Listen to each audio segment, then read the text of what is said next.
আজকে তো issue cycle ভেঙে ফেলবো। থামো, আমরা ইস্যু সাইকেল ভেঙে ফেলবো না, ওর সাইকেল আমি ব্রেক ফেল করে দেবো। ওকে ওর ভগবানও বাঁচাতে পারবে না।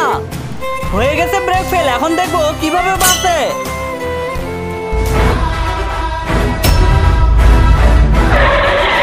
আরে সামনে তো গাড়ি, সাইকেল তো ব্রেক ফেল হয়ে গেছে, আমি এখন কি করব?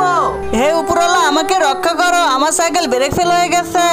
কিন্তু তার আগে তোমার কাছে কোনটা সবথেকে বেশি দামি, এক বস্তা টাকা নাকি মা বাবা? যদি মা বাবা হয় ভিডিওতে একটি লাইক করে চ্যানেলটা সাবস্ক্রাইব করে দিও। লাইক সাবস্ক্রাইব যদি তুমি না করো তাহলে আমি বুঝে নেব তুমি মা বাবাকে একটুও ভালোবাসো না।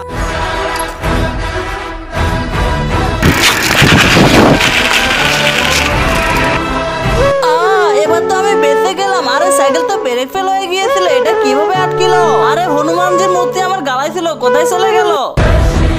আরে এটা তো আমাদের হনুমানজির মূর্তি। হনুমানজিকে ধন্যবাদ আমার জীবন বাঁচানোর জন্য।